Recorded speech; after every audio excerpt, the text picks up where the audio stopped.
bukan di dalam Masjid Nabawi dan juga di dalam Masjidil Haram Makkah adalah memperbanyak melaksanakan ibadah salat. Rasulullah sallallahu alaihi wasallam menyebutkan dalam hadisnya, salatun fi masjidi hadha khairum min alfi salatin fi ma siwa illa al-Masjidil Haram. Sesiapapun yang salat di dalam masjidku ini lebih baik daripada 1000 kali salat dibandingkan dengan tempat yang lainnya kecuali Masjidil Haram yang ada di Mekah. Akan kita bahas ikhwatul Islam sedikit tentang masalah salat untuk memberikan motivasi kepada kaum muslimin. Sekiranya mereka semangat melaksanakan ibadah yang mulia ini, salah satunya adalah ibadah salat. Yang pertama ikhwatul Islam, Nabi sallallahu alaihi wasallam menyebutkan salatun, orang yang salat. Kalimat salatun adalah kalimat yang bersifat nakirah. Nakirah di dalam bahasa Arab maknanya sesuatu yang tak jelas, disebut dengan nakirah. Makanya ada malaikat yang namanya malaikat tersebut namanya adalah malaikat munkar. Ada namanya malaikat munkar dan nakir. Mengapa malaikat tersebut disebut dengan malaikat munkar, disebut dengan malaikat nakir? Karena nanti ketika ia tanya kita di alam barzakh, kita tidak ada yang kenal dengan malaikat tersebut. Maka malaikatnya disebut dengan munkar. Munkar itu sesuatu yang tak jelas, kita tak kenal, maka disebut dengan munkar. Ada amar ma'ruf nahi munkar. Munkar itu sesuatu yang lain dari yang lain.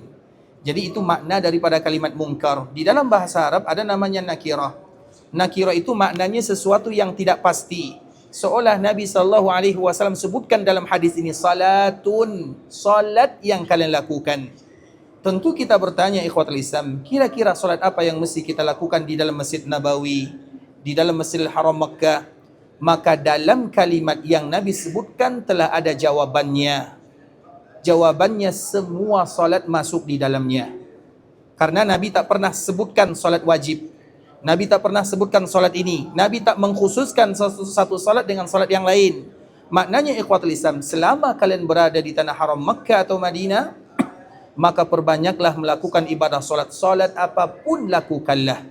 Dan salah satunya keberadaan kita di Masjid Rasulullah sallallahu alaihi wasallam adalah untuk memperbanyak salat, mulai dari salat sunat fajar, 2 rakaat fajar dilakukan sebelum salat subuh 2 rakaat, lebih baik daripada dunia dan seisinya.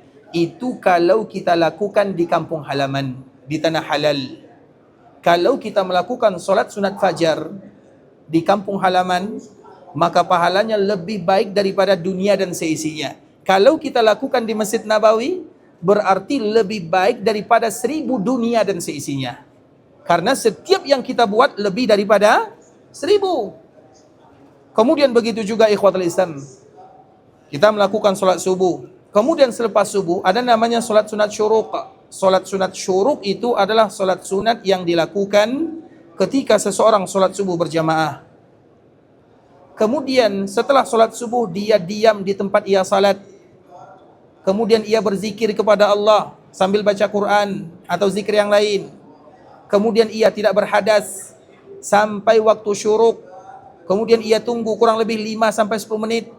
Kemudian ia salat 2 rakaat, maka pahalanya sama dengan orang yang haji sempurna. Itu kalau kita lakukan di kampung halaman. Kalau kita lakukan di tanah haram Madinah, maka lebih baik daripada 1000 kali.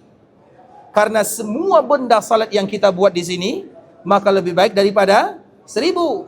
Dan itu untuk memberikan motivasi kepada kita bersama ikhwatul Islam. Karena tujuan kita di sini tak lain tak bukan adalah untuk beribadah kepada Allah Subhanahu wa taala. Kita di sini bukan untuk pergi bekerja, untuk pergi yang lain, bukan untuk main-main, bukan untuk minum kopi, bukan untuk merokok, ya kan?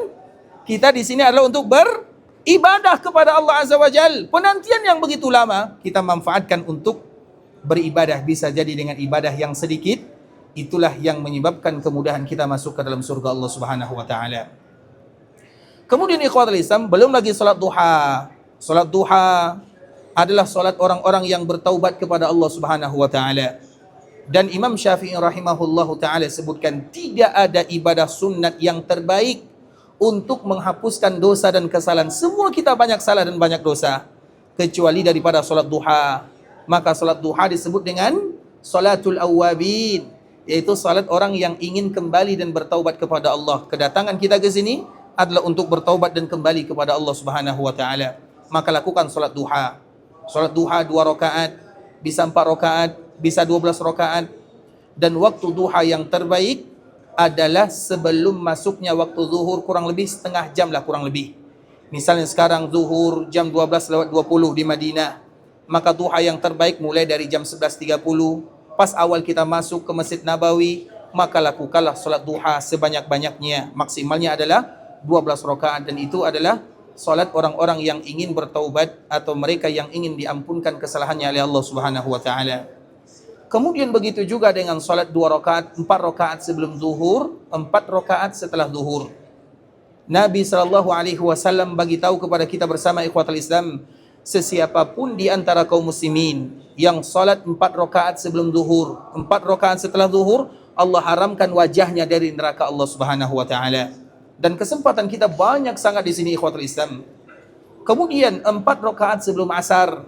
4 rakaat sebelum asar, Nabi SAW sebutkan dalam hadis yang dikeluarkan oleh Imam At-Tirmidzi, rahimallahu ra'an, Allah akan merahmati seorang muslim yang apabila mereka masuk di waktu asar, kemudian mereka solat 4 rakaat, maka Allah akan merahmatinya.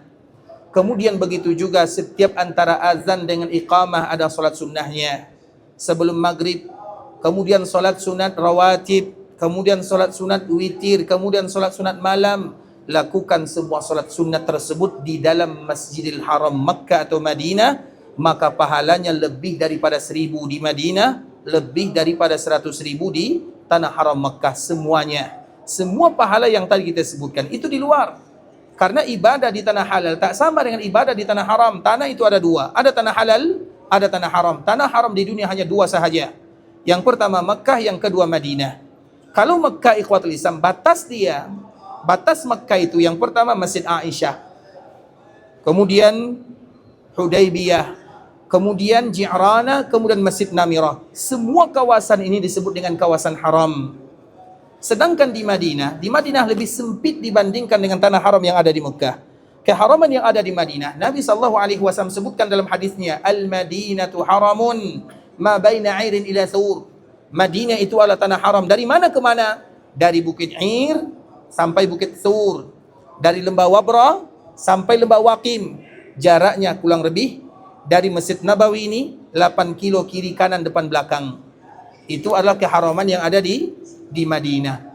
Nah, dikala kita berada di tanah haram ini ikhwatul Islam, semua ibadah yang kita lakukan takkan pernah sama nilainya dengan ibadah yang kita lakukan di tanah halal. Tapi juga harus ingat, dosa yang dilakukan kaum muslimin, siksaannya juga tak sama dengan dosa yang dilakukan di tanah halal.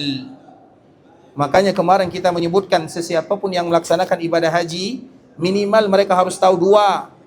Yang pertama, sesiapapun di antara kita yang melaksanakan ibadah haji, mesti mereka baca surat haji. Di dalam Al-Quran ada namanya surat haji.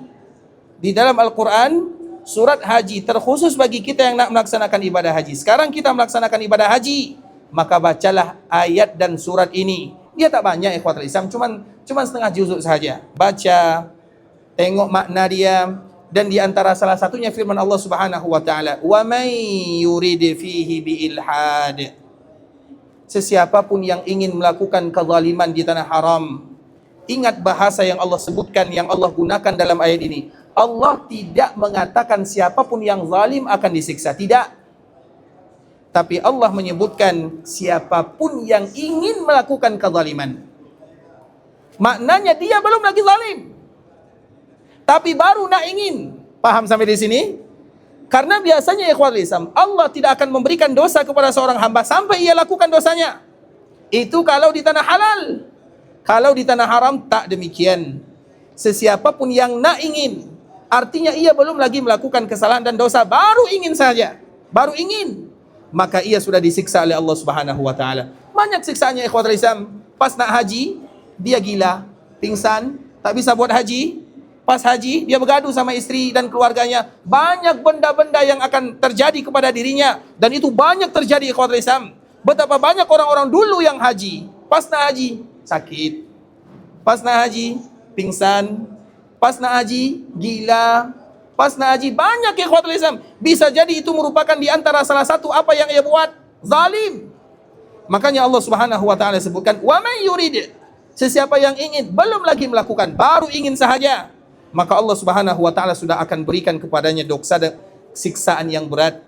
Makanya ikhwatul Islam, kebaikan yang kita lakukan di tanah halal, di tanah haram, itu banyak dilipat gandakan. Tapi ingat kebalikannya. Kalau kita melakukan dosa dan kesalahan, itu juga dilipatkan atau disiksa dengan siksaan yang berat. Maka Allah sebutkan dalam surat Haji yang tadi kita bagi tahu, wa may yurid fihi bi ilhadin bi dhulmin nudhiqhu min azabin alim. Sesiapa yang melakukan kezaliman, zalim itu banyak ikhwatul Islam. Zalim kepada Allah, itu yang pertama. Zalim kepada Allah maknanya mereka yang dibagi kesempatan oleh Allah Subhanahu wa taala untuk beribadah, tapi mereka tak nak beribadah, itu zalim namanya. Yang kedua, zalim kepada hamba Allah. Yang ketiga, zalim kepada diri sendiri. Semua itu disebut dengan zalim. Dan semua keburukan tersebut ikhwatul Islam, mesti kita berdoa, berusaha agar kita tidak melakukan, terkhusus di tanah haram Makkah dan Madinah. Karena Allah sebutkan, wa man yurid, barang siapa yang nak ingin melakukannya, maknanya sebelum ia melakukan Allah sudah berikan dosa kepadanya. Nah, oleh karena itu ikhwatul Islam, kita ulang lagi, ada tanah halal, ada tanah haram. Beribadah di tanah haram itu semuanya dilipat gandakan oleh Allah Subhanahu wa taala, semuanya. Bukan hanya ibadah salat saja. Kenapa demikian? Karena di antara salah satu nama tanah Makkah dan Madinah adalah barokah. Berkah itu maknanya terkandung kebaikan yang banyak, itu disebut dengan berkah. Dan di antara salah satu daerah yang berkah adalah Makkah dan Madinah. Bahkan keberkahan Madinah, apa kata baginda Rasulullah sallallahu alaihi wasallam? Allahumma ja'al bil Madinati di'fai ma bi Makkah minal barakah. Ya Allah, jadikan keberkahan yang ada di Madinah 2 kali ganda dibandingkan dengan keberkahan yang ada di Makkah. Berarti yang berkah mana, Makkah atau Madinah? Mana yang paling berkah? Madinah. Karena Nabi SAW berdoa kepada Allah, ya Allah, berikan keberkahan yang ada di Madinah 2 kali ganda dengan dibandingkan keberkahan yang ada di Mekah. Karena keberkahan yang ada di Mekah itu doa Nabi Ibrahim. Keberkahan yang ada di Madinah itu doa Nabi Muhammad SAW. Doa mana yang paling kuat? Nabi atau Nabi Ibrahim atau Nabi Muhammad SAW? Mana yang paling kuat doanya? Nabi Muhammad tidak akan ada tanpa doa Nabi Ibrahim. Berarti mana yang paling kuat? Karena memang doa Nabi SAW, Nabi Muhammad SAW tidak ada kecuali tanpa doa Nabi Ibrahim alaihissalam. Nabi Ibrahim dulu awal bangun Ka'bah al-Musharrafah, dia berdoa kepada Allah Azza wa Jalla. Di antara doa Nabi Ibrahim alaihissalam, Rabbana wab'ats fihim rasulan min anfusihim. Ya Allah, utuslah dari sini, dari tempat sini, seorang nabi. Sehingga baginda Rasulullah SAW sebutkan, ana da'watu Abi Ibrahim. Saya ini adalah doa daripada ayah saya Ibrahim alaihissalam. Jadi mana doa yang paling kuat? Dua-duanya. Taib ikhwatul Islam, kita lanjutkan. Maknanya Makkah barokah, Madinah barokah, hanya saja keberkahan Madinah Nabi minta kepada Allah 2 kali ganda. Allahumma ja'al bil Madinati di'fai ma bi Makkah minal barakah. Sehingga dari sini ikhwatul Islam, ada beberapa kelebihan kota Madinah dibandingkan dengan Mekah. Secara umum, Mekah adalah daerah yang terbaik. Mekah adalah daerah yang paling Allah cinta. Mekah adalah daerah yang paling mulia, itu secara umum. Tapi ada beberapa sisi yang menyebutkan bahawa Madinah itu mulia dan berlebih dalam masalah berkah, dalam masalah belajar agama, dalam masalah kebaikan. Nabi SAW meminta 2 kali ganda kepada Allah untuk orang-orang yang ada di Madinah dan mereka yang berada di Madinah. Makna dia ikhwatul Islam, salah satunya adalah berkah. Makna berkah itu berlebih. Dan sesiapapun yang beribadah di daerah yang berkah, maka pahalanya pun akan diberikan lebih oleh Allah Subhanahu wa taala. Oleh karena itu, ibadah yang dilipat gandakan di Madinah, di Mekah itu semuanya, bukan hanya salat sahaja. Ingat itu baik-baik, semua ibadah yang kita buat di tanah haram dilipat gandakan pahalanya oleh Allah Subhanahu wa taala. Hanya saja ibadah yang Allah bagi tahu berapa pahalanya adalah ibadah salat, Itu pun Allah tak bagi tahu secara pasti. Nanti akan kita jelaskan. Kemudian kita kembalikan kepada hadis Nabi sallallahu alaihi wasallam. Nabi sallallahu alaihi wasallam sebutkan orang yang salat di dalam masjidku ini. Yang pertama salat. Tadi kita sudah bagi tahu semua salat masuk di dalamnya. Salat wajib sudah pasti. Salat sunnah jangan pernah tinggalkan. Termasuk di dalamnya salat jenazah. Kita tahu ikhwatul Islam di sini di tanah haram Makkah Madinah hari-hari kita salat jenazah. Bahkan 5 kali sehari semalam kita melakukan salat jenazah. Dan salat jenazah di kampung halaman itu pahalanya sama dengan 1 qirat. Orang yang ikut mensalatkan saudaranya yang sudah meninggal di kampung halaman, kemudian ia antarkan ke perkuburan, maka pahalanya 2 qirat. 1 qirat untuk salatnya, 1 qirat untuk antarkan ke tempat dikuburkan. Itu pahala yang kita dapatkan kalau di tanah halal. Kemudian 1 qirat itu, ibunda atau 1 qirat itu Abdullah bin Umar radhiyallahu taala anhuma, dia bertanya kepada Nabi, "Ya Rasulullah, wa mal qirat?" Berapa 1 qirat? Maka Nabi sallallahu alaihi wasallam sebutkan misla jabali Uhud. 1 qirat itu sama dengan beratnya bukit Uhud. Kita sudah pergi ke Uhud? Sudah? Belum ada di antara kita yang pergi ke Uhud. Yang kita pergi itu adalah tempat terjadi perang Uhud, bukan Uhud. Bisa dibezakan? Uhud itu panjangnya 7 kilo. Pernah kita pergi 7 kilo tuh? Tak pernah kan? Kita hanya pergi ke tempat peristiwa terjadi perang Uhud. Itu hanya kecil tempat sedikit saja ikhwatul Islam. Di sana terjadi perang Uhud pada tahun ketiga Hijriah di hari Sabtu. Allah Subhanahu wa taala abadikan sejarah dan ceritanya. Tapi itu bukan semua bukit Uhud. Itu hanya peperangan Uhud saja. Bukit Uhud itu panjang 7 kilo panjangnya. Lebarnya 3 kilo. Tingginya itu hampir 1 kilo ikhwatul Islam. Kira-kira kalau kita timbang berapa beratnya? Kalau ingin tahu nanti timbang sendiri. Berapa beratnya? Berat ikhwatul Islam. Bukit Uhud yang terbuat dari bebatuan berat. Orang-orang sekarang mereka timbang ikhwatul Islam. Kan banyak kan, canggih sekarang kan. Itu 45 miliar ton. 45 miliar ton. Itulah yang akan didapatkan seorang muslim sekiranya mereka ikut salat jenazah di kampung halaman. Nah, kalau mereka salat di sini, berarti berapa pahalanya? Lebih daripada 1.001 kali salat. Makanya jangan ada yang tinggalkan salat jenazah. Karena itu masuk dalam hadis baginda Rasulullah sallallahu alaihi wasallam. Nabi bagi tahu kepada kita bersama, salatun, orang yang salat. Salat apa? Semua masuk di dalamnya. Salat sunnah, salat wajib, semua salat masuk di dalamnya. Paham sampai di sini? Jadi tak ada orang yang tinggalkan salat jenazah. Ustaz, kita tak tahu siapa yang disolatkan. Lelaki, perempuan, kecil, 1, 2, 3, terserah, penting salat. Bisa dipahami ikhwatul Islam? Kita tak perlu paham siapa yang akan kita salatkan. Karena memang tak semua kita memahaminya. Karena muazzin dikala selesai salat, dia akan mengatakan salat terhadap 1 mayit, 2 mayit, 3 mayit. Kadang laki, kadang perempuan, kadang anak kecil. Terlepas daripada itu semua, kita ikut salat jenazah itu yang paling penting. Dan kita baca doa di dalamnya. Dan salah satu doanya di takbir yang ketiga, Allahumma firlahu dan yang semisalnya.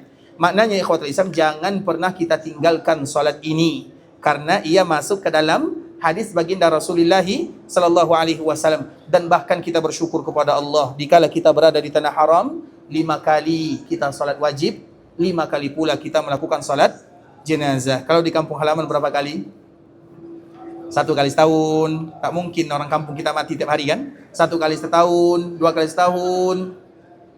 Tapi di sini 1 kali 5 kali sehari. Bayangkan pahala untuk kita yang salat, pahala untuk mereka yang meninggal. Semuanya dapat keuntungan dari Allah Azza wa Jal. Maka setelah itu ikhwatul Islam, setelah kita dengarkan ini, jangan lagi ada yang tinggalkan salat jenazah. Makanya kita selalu ingatkan, jangan ada yang salat sunnah dulu. Contoh misalnya, kita salat maghrib. Selepas salat maghrib, kebanyakan kaum muslimin mereka salat sunnah dulu. Kemudian nanti ketika mereka salat sunnah, ternyata ada salat jenazah. Sehingga mereka pada akhirnya terburu-buru, atau mereka tak dapat, atau mereka terlambat. Maka itu jangan demikian. Hendaklah mereka salat jenazah dulu, baru nanti salat sunnah berikutnya. Kenapa demikian?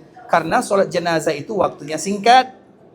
Sedangkan salat sunnah itu waktunya, salat jenazah itu waktunya singkat, salat sunnah itu waktunya masih panjang. Apabila ada 2 ibadah yang bertemu, dalam satu waktu. Itu kaedahnya. Apabila ada dua ibadah bertemu dalam satu waktu, dahulukanlah ibadah yang singkat waktunya. Jenazah waktunya singkat. Karena setelah kita salam, imam salam, jenazahnya langsung dibawa ke perkuburan Baqi' atau ke tempat dikuburkan kaum muslimin dekat Uhud. Sedangkan solat sunnah masih punya masa yang lebih panjang daripada solat jenazah. Maka itu merupakan di antara kaedah. Kita selalu contohkan ikhwatul Islam dikala kita masuk ke Masjid Nabawi. Kemudian kita hendak melakukan solat sunnah. Tiba-tiba muazzin mengumandangkan azan. Jawab azan dulu atau solat sunnah dulu? Jawab azan dulu atau solat sunnah dulu? Solat sunnah dulu. Ingat lagi, kaedahnya jangan lupa. Kita masuk Masjid Nabawi. Kita nak solat tahiyat atau solat sunnah yang lain. Kemudian ikhwatul Islam, tiba-tiba muazzin mengatakan Allahu Akbar. Kita jawab azan dulu atau solat sunnah dulu? Siapa yang jawab yang tua? Angkat tangan. Yang 60 tahun ke atas. Apa jawabannya Pak? Azan dulu. Kenapa azan? Karena wajib hukumnya. Wajib hukum jawab azan ya. Berarti yang tak jawab azan berdosa semua. Taib, Masya Allah. Sehat selalu Pak, panjang umur. Diberikan kesehatan, keberkahan, kemudahan. Taib, jawab azan itu wajib atau sunnah? Sunnah. Wajib. Kalau wajib semua kita berdosa ikhwatul Islam. Semua kita berdosa. Dia sunnah dianjurkan, banyak pahalanya. Nabi SAW sebutkan dalam hadis yang dikeluarkan oleh Imam At-Tirmidzi, sesiapapun yang mengatakan apa yang disebutkan oleh muazzin kecuali hayya 'alal shalah hayya 'alal falah, maka ia akan masuk surga. Tapi siapa yang boleh buat seperti ini? Berarti seolah-olah diperintahkan dalam agama, kalau kalian nak jawab azan, maka dengarkanlah azan. Kalau nak dengarkan azan, maka cari tempat azan dikumandangkan. Maknanya jangan terlambat. Makanya mana yang kita dahulukan, jawab azan atau salat sunnah? Dua-duanya salah.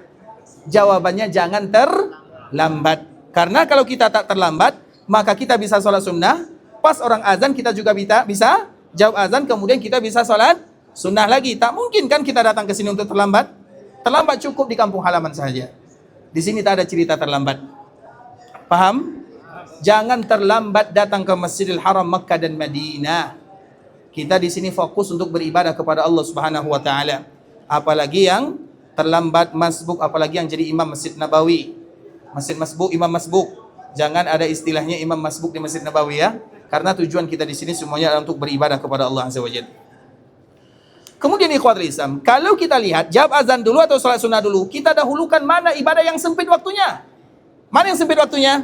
Azan. Azan itu 3 menit, 4 menit, 5 menit selesai. Sedangkan salat tahiyat berapa menit waktunya? Kadang 10, kadang 15 menit. Masih banyak masa setelah azan.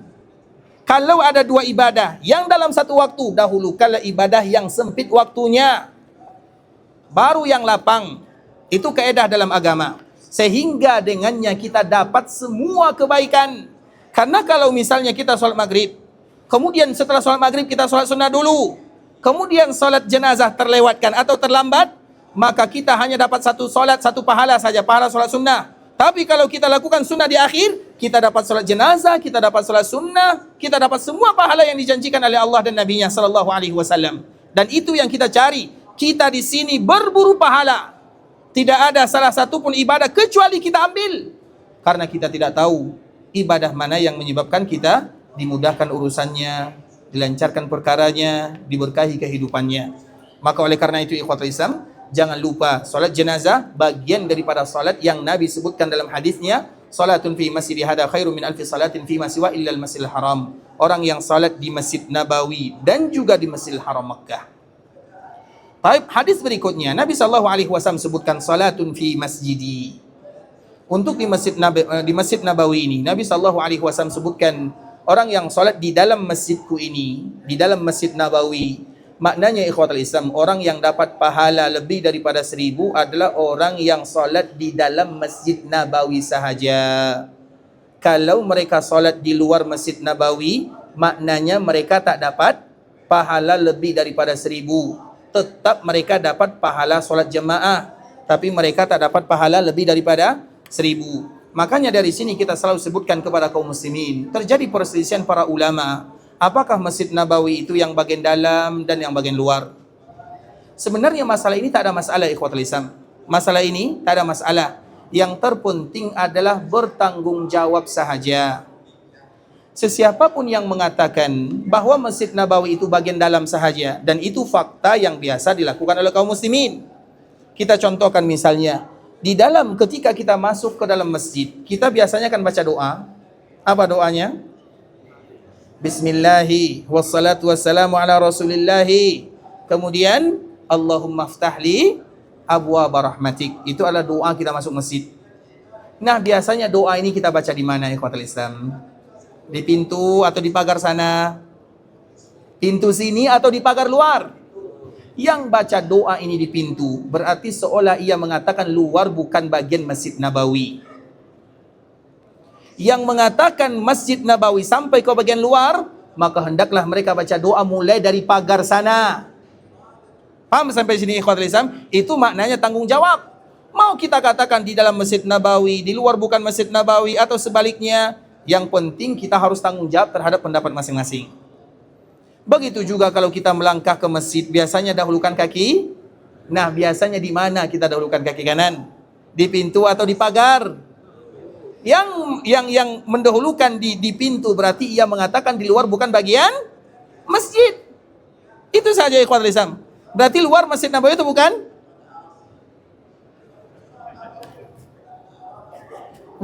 Di luar Masjid Nabawi itu bukan? Bukan ya? Tak ada masalah. Yang mengatakan bukan tak ada masalah. Yang mengatakan itu bagian Masjid Nabawi juga tak ada masalah. Tapi tentunya yang mengatakan di luar bukan bagian Masjid Nabawi, banyak kawan kita tak dapat pahala di luar. Itu saja. Kan banyak orang yang salat di luar? Banyak di luar atau dalam? Banyak di luar.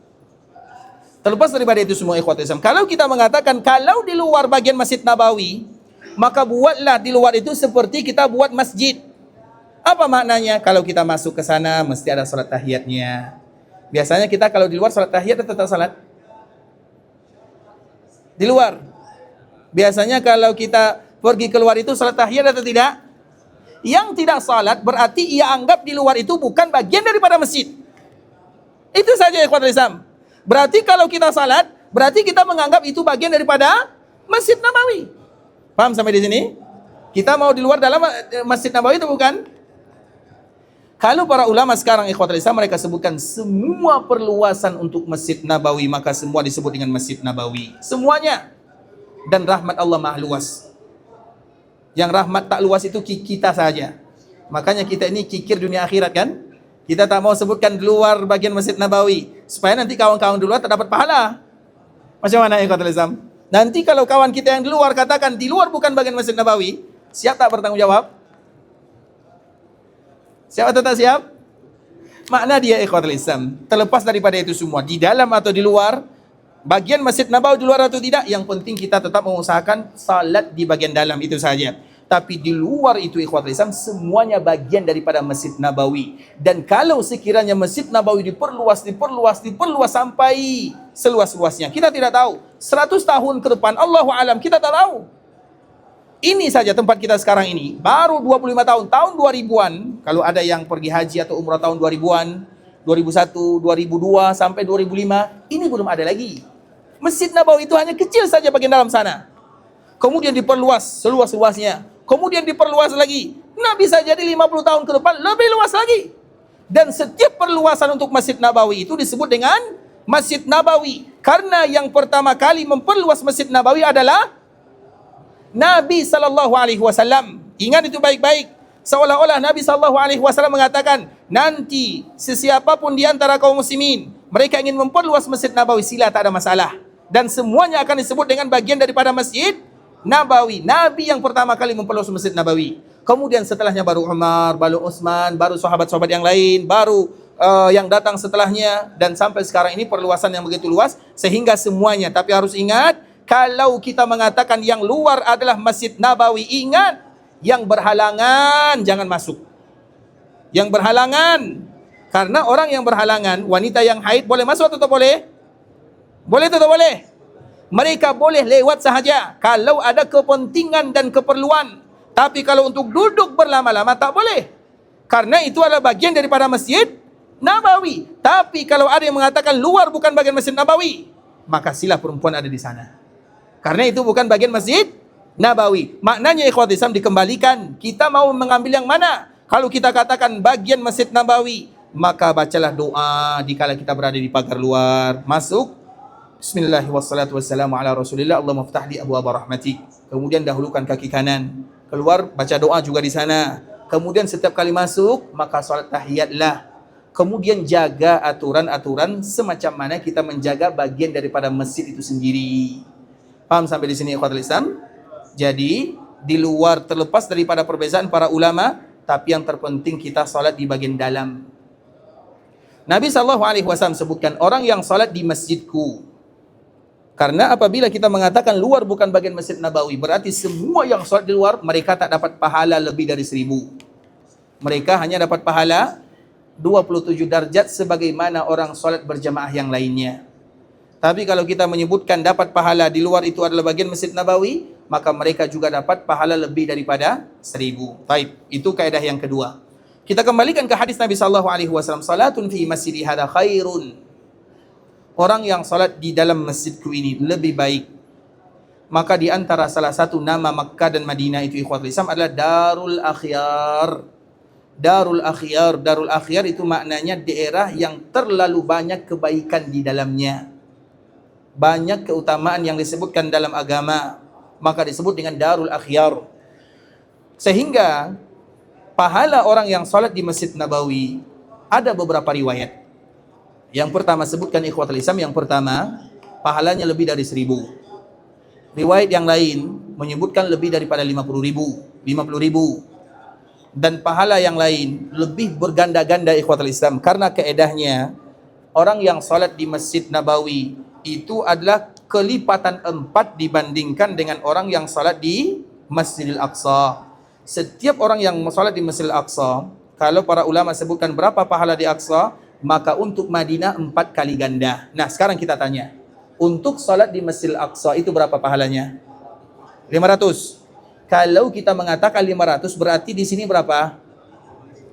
Karena mesti dikali 4. Paham sampai di sini?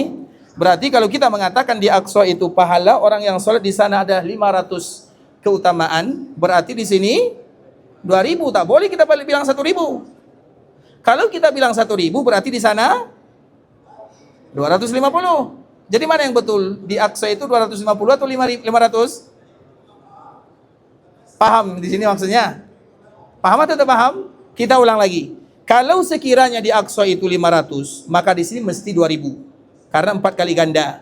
Kalau di sana 250, berarti di sini 1000. Kita mau yang mana? Yang 500 atau yang 250? 500. Berarti di sini 2000. Betul? Betul nih. Ikhwatul Islam. Untuk menentukan berapa pahala di sini, berarti kita harus menentukan berapa ibadah salat yang kita lakukan di Masjidil Aqsa, berapa pahalanya. Karena setiap pahala akan dikalikan 4. Baik. Di Masjidil Aqsa itu ikhwatul Islam ada beberapa riwayat. Riwayat pertama menyebutkan, ini riwayat yang paling rendah. Orang yang salat di Masjidil Aqsa itu pahalanya 50 kali ganda. Berarti kalau 50 di sini 200. Taib itu riwayat yang paling rendah dan lemah. Kemudian riwayat yang berikutnya, ini riwayat yang kuat. Kuat juga riwayatnya 250. Kalau di sana 250 berarti di sini 1000. Taib. Riwayat yang ketiga 500. 500 ini kurang kuat. Orang yang salat di Masjidil Aqsa 500 kali lipat. Berarti kalau di sana 500 di sini 2000. Taib. Ada riwayat yang paling kuat, lebih kuat dari semuanya. Orang yang salat di Masjidil Aqsa itu pahalanya lebih daripada 1000. Berarti kalau di Aqsa lebih 1000, di sini berapa? Lebih daripada 4000. Ingat itu baik-baik kata Islam. Agar kita tahu hadis Nabi SAW tak sebutkan 1000. Nabi sebutkan khairum min alfi salat. Lebih baik daripada 1000. Lebih baik itu banyak. Nah, sedangkan riwayat yang paling kuat atau yang kuat di antara riwayat yang kuat, salat di Aqsa itu 1000. Kalau di Aqsa 1000 berarti di sini itu belum selesai. Ada lagi riwayat yang lain. Orang yang salat di sana itu ikhwatul Islam pahalanya sama dengan 20.000. Berarti di sini berapa? Allahu Akbar. Kalau kita sebutkan semua riwayatnya, riwayat yang terakhir, itu pahala mereka yang sholat di sana itu ikhwatul Islam 50.000. Berarti di sini berapa? Ada lagi yang paling terakhir. Tadi terakhir, sekarang paling terakhir. Yang paling terakhir ini, tengok ikhwatul Islam, agar kita tahu berapa banyak pahala yang disediakan oleh Allah bagi mereka yang beribadah, terkhusus di Masjid Nabawi dan Masjidil Haram. Ini untuk memberikan motivasi. Karena kalau kita sebutkan 1.000, banyak kita yang malas beribadah. Tapi kalau kita sebutkan semua riwayat, akan memberikan motivasi. Kalau kita tak salat sunnah saja ikhwatul Islam, terlambat salat sunnah, seolah-olah kita rugi 1.000 kali sunnah. Karena coba kita bayangkan, salat maghrib seolah-olah kita lakukan maghrib lebih daripada 1.000 kali. Itu untuk berapa tahun ikhwatul Islam? Maka di antara salah satu keutamaan umat Nabi Muhammad sallallahu alaihi wasallam, umur mereka singkat tapi pahala mereka padat banyak. Di dalam sebuah hadis Nabi sallallahu alaihi wasallam disebutkan, a'maru ummati ma baina 60 ila 70. Umur umatku sekitar antara 60 sampai 70 tahun. Kalaupun lebih 70 tahun, rumah sakit, obat-obatan, tongkat, bilik, kamar rumah, tidak aktif lagi ikhwatul Islam. Umur umat Nabi sallallahu alaihi wasallam kurang lebih 60 atau 70. Wa qalilun man yajuzu dzalik. Nabi SAW sebutkan yang lebih daripada itu sedikit. Pernah hadis ini ikhwatul Islam, dulu ada seorang Nabi ya, dia menengok ada salah seorang wanita yang menangis. Wanita ini menangis karena anak dia meninggal. Kemudian ini cerita zaman dulu ya. Anak dia meninggal, dia menangis sedih. Kemudian ada seorang Nabi bagi tahu dia, wahai fulan, apa yang kamu lakukan? Maka wanita ini mengatakan, saya sedih, anak saya meninggal. Nabi ini kembali bertanya, berapa umurnya? Anakku masih kecil, umurnya baru 60 tahun. Baru 60 tahun sudah meninggal. Jadi orang dulu umur 60 tahun meninggal itu masih kecil. Kemudian apa kata Nabi ini? Akan datang suatu zaman, umur mereka itu tak lebih dari 60 tahun. Itu umat Nabi SAW. Wanita ini kaget ikhwatul Islam, tak lebih dari 60 tahun? Kalau umurku hanya 60 tahun sahaja, maka aku akan jadikan satu sujud untuk Allah Subhanahu wa taala. Maknanya orang dulu itu panjang umur, kuat beribadah. Kalau kita umur singkat, lemah beribadah.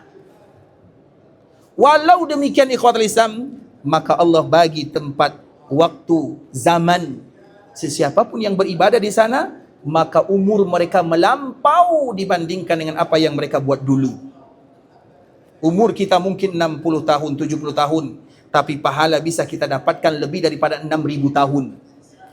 Salah satu contohnya salat maghrib, itu seolah kita salat maghrib lebih dari 1.000 kali. Salat sunat setelah maghrib lebih daripada 1.000 kali. Kita salat jenazah lebih daripada 1.000 kali. Semuanya. Bila kita nak dapat pahala seperti ini, bila lagi? Kecuali di Masjidil Haram Makkah atau Madinah. Itulah makna dari hadis Nabi sallallahu alaihi wasallam, umur singkat tapi Allah bagi peluang untuk dapat pahala yang berlipat-lipat. Kemudian ikhwatul Islam, kita kembalikan kepada keutamaan yang tadi kita sebutkan di Al-Aqsa ya. Ini yang terakhir. Yang terakhir maknanya keutamaan yang paling mulia. Ini ikhwatul Islam, Nabi Sulaiman alaihi salam, ia pernah berdoa kepada Allah 3 doa. Nabi sallallahu alaihi wasallam sebutkan 2 dikabulkan, 1 berharap dikabulkan. Jadi 2 doa Nabi Sulaiman itu punya 3 doa. Maka Nabi sallallahu alaihi wasallam sebutkan 2 doa sudah dikabulkan dan yang ketiga aku berharap kepada Allah untuk dikabulkan. Doa yang pertama, Nabi Sulaiman menyebutkan, ya Allah, bagi aku undang-undang, aturan untuk mengatur rakyat dia, karena Nabi Sulaiman itu raja yang paling kuat dan bisa menguasai dunia.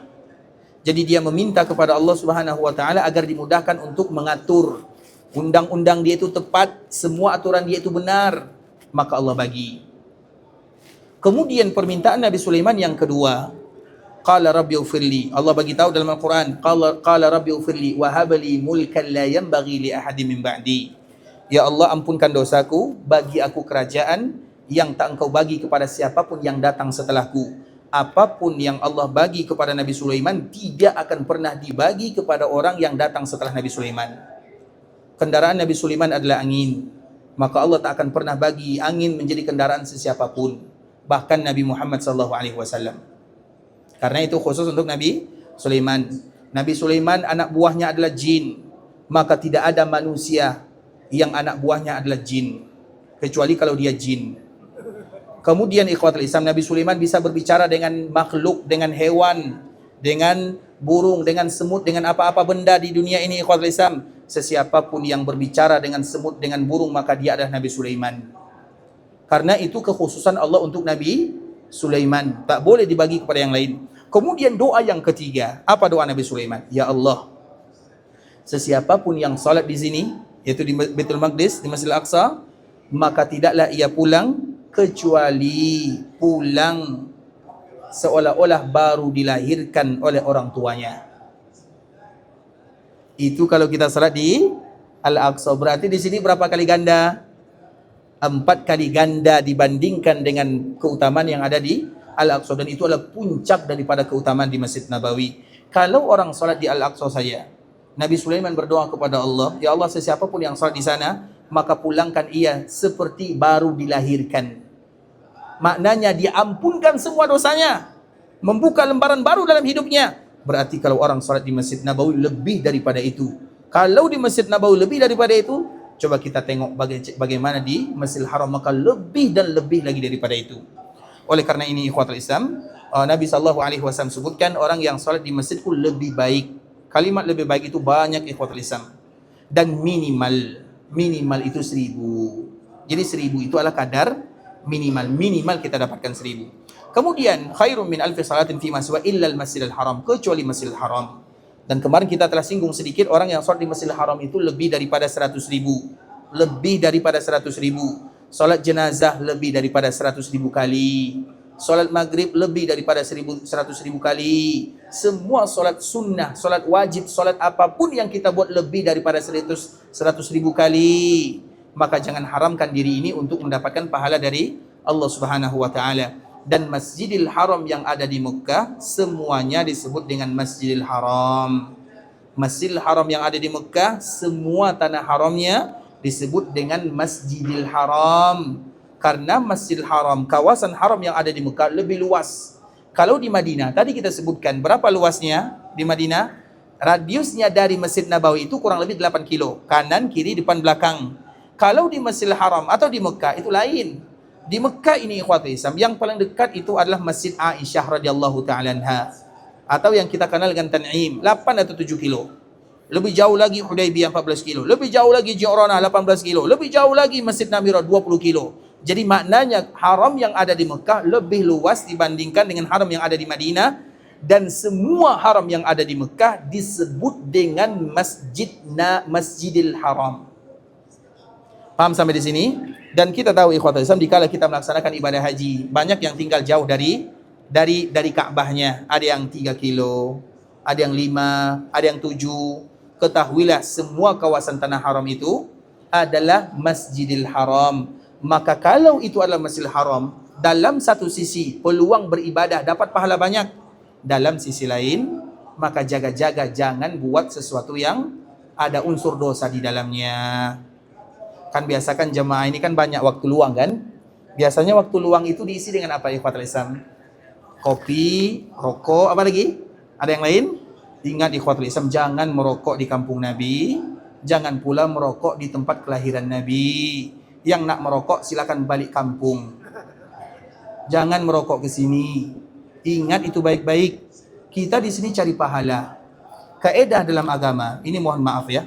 Kaedah dalam agama ikhwatul Islam, yang sakit hatinya mohon maaf, yang panas telinganya jago saya juga mohon maaf, tapi mesti demi kemaslahatan kita bersama. Abdullah bin Abbas radhiyallahu ta'ala anhu sebutkan, la saghirata ma'al israr ma'al istimrar wala kabirata ma'al istighfar. Kaedah dalam dosa besar dan dosa kecil, kaedah dia, tidak ada dosa besar selama seorang hamba beristighfar. Dosa apapun yang ia buat, berzina, kemudian mencuri, kemudian rasuah, kemudian durhaka sama orang tua, semua dosa besar yang ia buat, selama ia beristighfar kepada Allah, maka tidak dihitung sebagai dosa besar.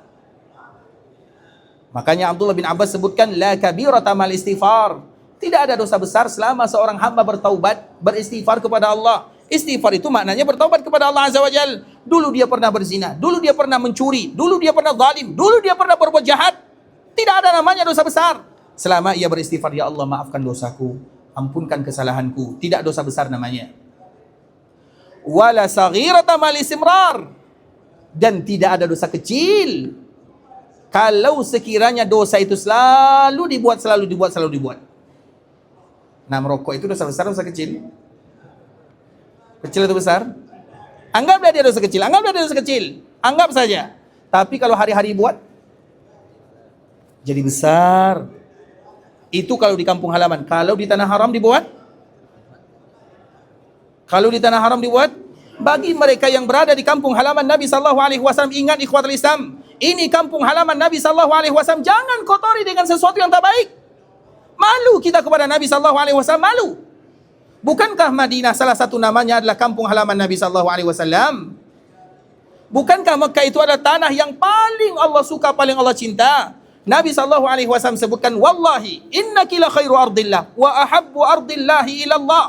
Walaula anni ukhrijtu minki ma kharajtu. Demi Allah, innaki la khairu ardillah, engkau wahai Mekah tanah yang terbaik. Wa ahabbu ardillahi ila Allah, tanah yang paling Allah suka. Kita berbuat dosa, anggaplah dosa kecil. Kita berbuat dosa di tempat daerah yang Allah suka daerah tersebut. Patut atau tak patut? Di tanah Madinah, ini kampung halaman Nabi sallallahu alaihi wasallam. Setiap kali kita nak buat ikhwatul Islam, ingat, oh tak mungkin saya merokok di kampung halaman Nabi sallallahu alaihi wasallam, tak mungkin. Apalagi waktu kita di sini banyak dan perbekalan kita juga banyak. Salah satu perbekalan isi beg kita itu, isi koper kita itu adalah rokok kan? Makanya nanti masih ada buang minum zam-zam, ya Allah, saya tinggalkan ini semua karenamu ya Allah. Tak mungkin saya lakukan di tanah haram Madinah, kampung halaman Nabi. Nanti Nabi tak nak ingin bersuara dengan kita ikhwatul Islam. Tak mungkin pula aku lakukan di tanah haram Mekah. Nanti Allah tak terima amal ibadah. Karena salah satu ibadah yang kita lakukan adalah berdoa. Dan macam mana Allah kabulkan doa kalau malaikat tak nak dekat dengan orang yang berdoa? Karena di antara doa dikabulkan oleh Allah Azza wa Jal adalah malaikat dekat dengan doa tersebut. Malaikat aminkan, mesti Allah kabulkan. Kemudian apa kata Nabi sallallahu alaihi wasallam? Fa innal malaikata ta'azza mimma yata'azza minhu banu Adam. Malaikat itu merasa terganggu. Sesuatu yang anak Adam merasa terganggu darinya. Rokok itu buat kita terganggu atau tak buat? Buat terganggu ikhwatul Islam. Hadis ini, fa innal malaikata ta'azza mimma yata'azza minhu banu Adam. Malaikat merasa terganggu dengan apa yang manusia terganggu dengannya. Hadis ini bercerita tentang bawang merah, bawang putih.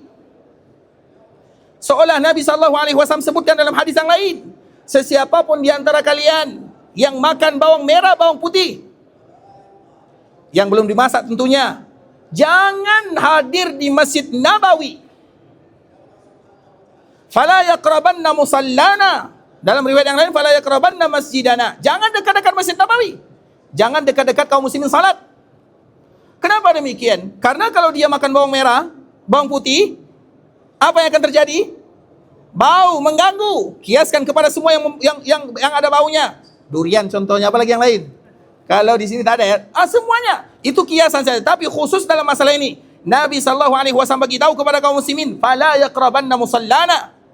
Jangan dekat-dekat musalla kami. Jangan ikut salat jemaah bersama kami. Dalam riwayat yang lain, sesiapapun yang makan dua benda ini, kami akan usir ke perkuburan Baqi'. Maknanya tak boleh salat berjamaah bersama kaum muslimin. Karena akan mengganggu kaum muslimin. Yang nak menangis tak jadi menangis, yang khusyuk dalam salat tak jadi khusyuk. Mereka tutup hidung. Bau ikhwatul Islam. Padahal bawang merah, bawang putih halal atau haram? Rokok halal atau haram? Jawab. Halal atau haram? Anggaplah dia makruh, anggap dia makruh. Hukum yang paling ringan. Anggaplah dia makruh. Ada bau atau tak ada bau? Ini mohon maaf ya, makanya tadi kami mohon maaf berkali-kali ya. Mohon maaf kalau buat sakit hati. Karena tujuan kita di sini berdoa, tak nak kacau orang lain. Kalau bawang merah, bawang putih diusir di perkuburan Baqi', kalau yang merokok diusir ke mana? Uhud ya. Maknanya yang merokok jangan di sini. Jangan di sini. Manfaatkan waktu. Makanya tadi kita bagi tahu ikhwatul Islam itu di bulan Ramadan kan kita alhamdulillah bisa puasa, tak merokok ya, alhamdulillah. Nah, buatlah seperti itu di sini ikhwatul Islam. Minum zam-zam, bermohon kepada Allah setiap kali nak kita minum ini ikhwatul Islam. Kita berdoa kepada Allah kan? Berdoa kepada Allah dengan zam-zam. Ya Allah, aku datang ke sini untuk berdoa, beribadah, baca Quran, berzikir, bukan untuk main-main. Mudahkanlah aku untuk meninggalkan ini. Sehingga sesiapapun di antara kita yang masih punya, nanti balik lepas Isya, ambil buang ke tong sampah. Bismillah. Bisa? Bisa atau tak bisa? Semoga Allah berikan kemudahan ikhwatul Islam. Karena kita tak boleh berbuat sesuatu kecuali pertolongan dari Allah Subhanahu wa taala. Saya tahu itu tak ringan, harga mahal, jauh jaraknya. Tapi boleh, terkhusus bagi kita yang menghadirkan kalimat ini di Masjid Nabawi atau di kota Madinah, ini adalah kampung halaman Nabi sallallahu alaihi wasallam. Dan kita selalu mencontohkan ikhwatul Islam di antara salah satu nama Masjid Nabawi atau nama kota Madinah adalah Tib atau Toba atau Tibah. Tobah kan mas, Nabi SAW sebutkan innallaha, coba bayangkan hadis Nabi, innallaha sammal madinata Tobah, Allah bagi nama Madinah ini dengan Tobah atau Tibah. Maka salah satu nama Madinah adalah Tibah atau Tobah. Tobah itu diambil dari bahasa ini, Tib. Tib itu apa arti Tib? Ini Tib artinya Tib. Apa ini? Minyak wangi. Minyak wangi itu wangi atau tak wangi? Kalau rokok? Jangan kacau kota Madinah dengan benda-benda yang tak diridhai oleh Allah dan tak disukai oleh baginda Rasulullah sallallahu alaihi wasallam. Ini sekedar motivasi ya. Saya tahu ini tak ringan, berat sangat ikhwatul Islam. Terkhusus bagi kita yang masih banyak waktunya. Karena kita di sini duduk kan 8 hari, 9 hari, 10 hari. Di Mekah itu 30 hari, 1 bulan. Tak ada rokok macam tak ada kawan. Itulah, jadikanlah Allah sebagai kawan di dalam masjid, Al-Quran sebagai teman. Tujuan kita kemarin kita sebutkan ikhwatul Islam, jangan ada yang pulang ke tanah haram, ke tanah halal, ke kampung halaman kecuali ia berniat, ya Allah saya tak pulang kecuali Al-Quran sudah saya khatamkan 1 kali, 2 kali, 3 kali. Sibukkan diri dengan beribadah kepada Allah Subhanahu wa taala. Kita tak tahu apakah ini kesempatan pertama, kesempatan terakhir, ada masa berikutnya, Allahu alam, tidak ada yang tahu. Kita selalu menceritakan ini ikhwatul Islam, 2 tahun yang lepas, baru 2 tahun yang lepas, ada orang melaksanakan ibadah haji, masih umur 45-an lah, belum sampai 50. Kemudian dia gelombang kedua, makna dia datang ke Mekah dulu baru ke Madinah. Kemudian setelah ke Madinah, Masya Allah terasa ibadah, karena biasanya orang yang datang ke tanah haram Mekah Madinah, Allah bagi kerinduan di dalam hatinya. Biasanya orang yang rindu ke tanah haram Mekah Madinah, orang yang pernah datang atau yang belum pernah datang? Yang pernah datang lagi rindu. Kita balik, kita rindu lagi. Seolah-olah ada panggilan. Bersyukurlah kepada Allah kalau ada rindu dalam hati datang ke tanah haram Mekah Madinah. Kemudian orang ini ikhwatul Islam juga demikian keadaannya. Dia seperti niat semua niat kaum muslimin. Itu yang saya tahu ya. Tidak ada orang yang melaksanakan ibadah haji kecuali mereka akan mengatakan, insya Allah saya akan umrah setelah haji. Baik 1 bulan setelahnya, atau 2 bulan setelahnya, atau 1 tahun setelahnya, ada niat. Saya nak datang lagi untuk beribadah kepada Allah Azza wa Jalla di tanah haram Makkah Madinah. Itu biasanya niat kaum muslimin, dan niatkanlah seperti ini. Seperti itu juga dengan orang ini. Dia mengatakan, Ustaz, insya Allah 2 bulan setelah ini saya akan balik lagi untuk melaksanakan ibadah umrah.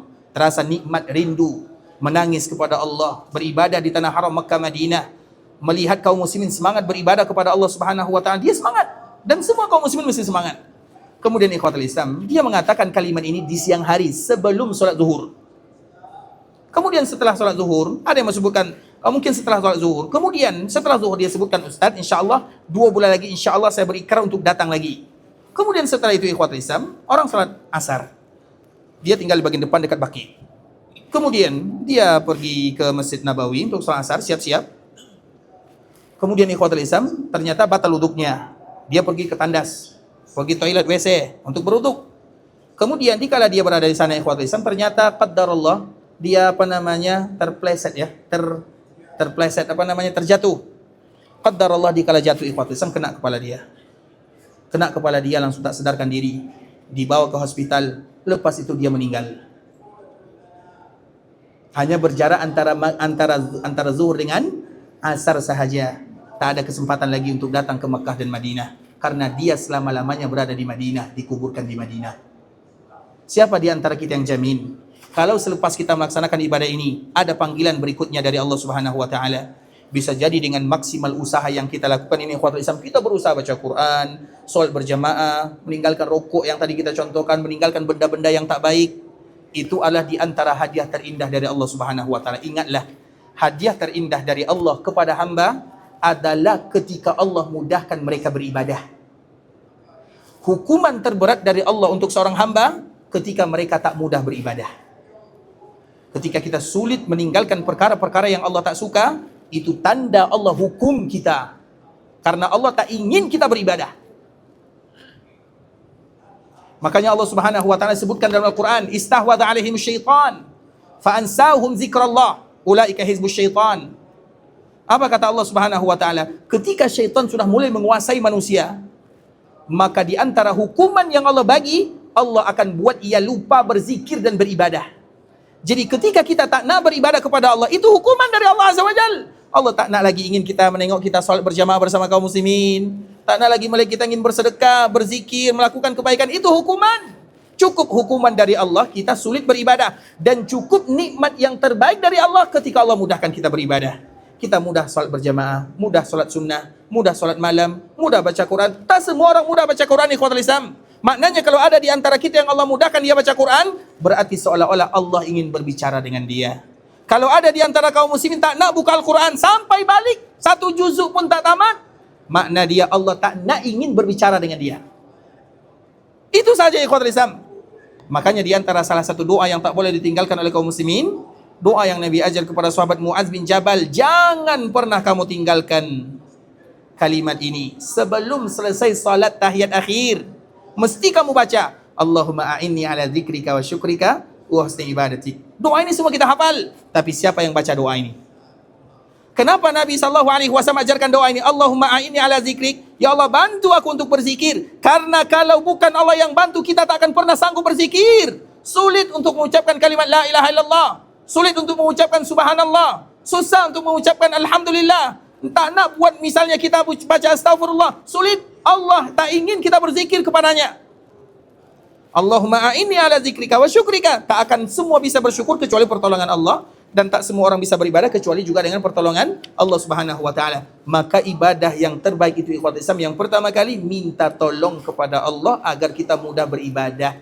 Itulah yang harus kita lakukan. Sampai kita di Madinah, kita mengatakan, ya Allah, mudahkan aku untuk beribadah. Mudahkan aku untuk salat berjamaah.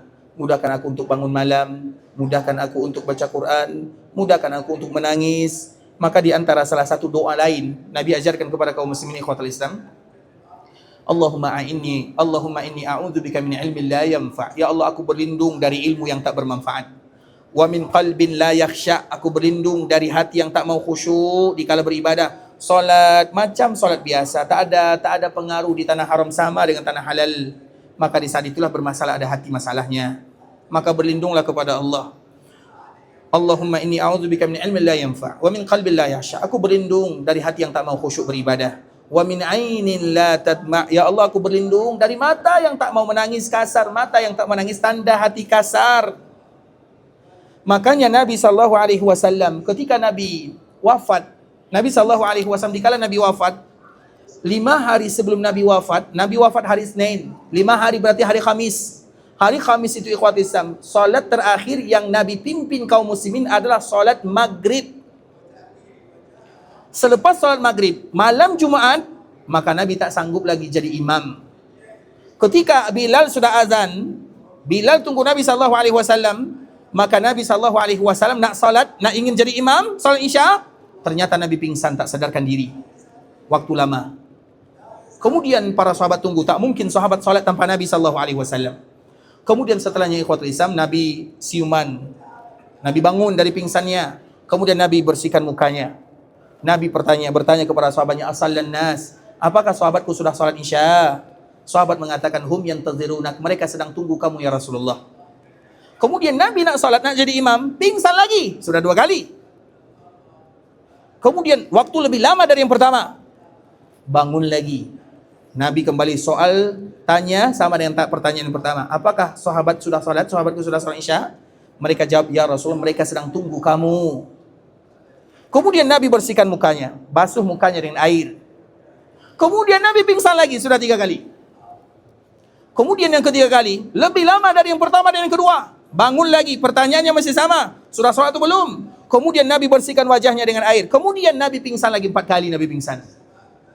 Sehingga waktu Isya itu hampir habis. Karena Isya itu waktu akhirnya adalah pertengahan malam.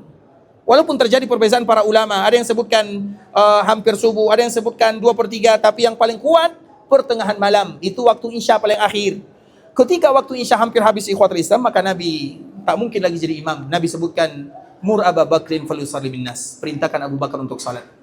Perintahkan Abu Bakar jadi imam. Saya tak mungkin lagi jadi imam kalian. Perintahkan Abu Bakar, cari dia. Kemudian Aisyah yang dengarkan kata Nabi ini, Aisyah langsung memberikan tanggapan, ya Rasulullah cari yang lain. Suruh Umar, suruh yang lain. Karena Abu Bakar itu rajulun asif. Abu Bakar itu rajulun asif. Rajulun asif itu adalah seorang laki-laki yang mudah menangis. Itulah yang membuat iman Abu Bakar kalau ditimbang dengan semua umat manusia, maka iman Abu Bakar lebih jauh dibandingkan dengan semua iman manusia. Salah satu sifatnya adalah rajulun asif, mudah menangis. Makanya kemarin kita sebutkan ikhwatul Islam, salah satu nama Makkah itu adalah Bakkah. Apa makna Bakkah kemarin? Tempat kita menangis, banyak menangis. Dan ketika Allah mudahkan kita menangis, tak semua orang bisa menangis, tak senang menangis. Ketika Allah mudahkan kita menangis, berbahagialah, itu tanda hati mulia. Kalau kita tak bisa menangis, berdoalah kepada Allah dengan doa tadi. Allahumma inni a'udzubika min ilmin la yanfa' wa min qalbin la yahsha' wa min ainin la tadma'. Ya Allah, aku berlindung, kenapa mataku tak bisa menangis? Itu hukuman. Allah tak nak ingin nengok kita menangis. Maka menangislah. Makanya Abu Bakar ikhwatul Islam dikala disuruh, rajulun asif, ya Rasulullah, jangan suruh yang lain. Aisyah tahu ayahnya penangis. Seolah-olah Aisyah mengatakan, ya Rasulullah, kalau dia jadi imam, orang tak akan dengar ayat yang ia baca. Orang dengar tangisan dia. Pada akhirnya Nabi tetap mengatakan, suruh Abu Bakar jadi imam. Maka pada akhirnya Abu Bakar jadi imam. Allahu Akbar, menangis. Tak selesai salat Isya. Karena menangis. Bukankah itu tujuan keberadaan kita di tanah haram Makkah Madinah? Kalau kita sudah mulai sulit menangis, minta kepada Allah. Allahumma inni a'udzubika min ilmin la yanfa' wa min qalbin la yahsha' wa min ainin la tadma'. Ya Allah, aku berlindung dari mata yang tak nak menangis. Menangislah sebanyak-banyaknya dan semoga Allah Subhanahu wa taala terima amal ibadah kita bersama. Ikhwatul Islam, saudara kaum muslimin, para tetamu Allah rahimani wa rahimakumullah. Sampai di sini pembahasan yang bisa kami jelaskan, yang benar dari Allah, yang salah dari kami. Kami mohon maaf kalau ada kekurangan, kesalahan. Kalau ada nasihat-nasihat yang mungkin sulit untuk diterima, kami mohon maaf. Dan insya Allah esok kita akan kembali sambung. Kita berharap bermohon kepada Allah, semoga Allah ampunkan dosa kita bersama. Allah terima amal ibadah kita. Allah kabulkan doa dan permintaan kita. Dijadikan haji kita adalah haji yang mabrur. Umrah kita umrah yang mabrura. Wa sa'in mashkura wa dzamban maghfura. Semoga Allah berikan kepada kita kekuatan untuk mendapatkan keikhlasan. Semoga Allah berikan kepada kita kekuatan untuk istiqamah dalam agama dan ibadah. Dan semoga semua kita wafat dalam keadaan husnul khatimah. Amin amin ya rabbal alamin. Subhanakallahumma bihamdika asyhadu an la ilaha illa anta astaghfiruka wa atubu ilaik. Wa sallallahu wa sallim ala nabiyyina wa habibina wa khalilina wa sayyidina Muhammadin wa ala alihi wa sahbihi wa sallam tasliman katsira. Assalamualaikum warahmatullahi wabarakatuh.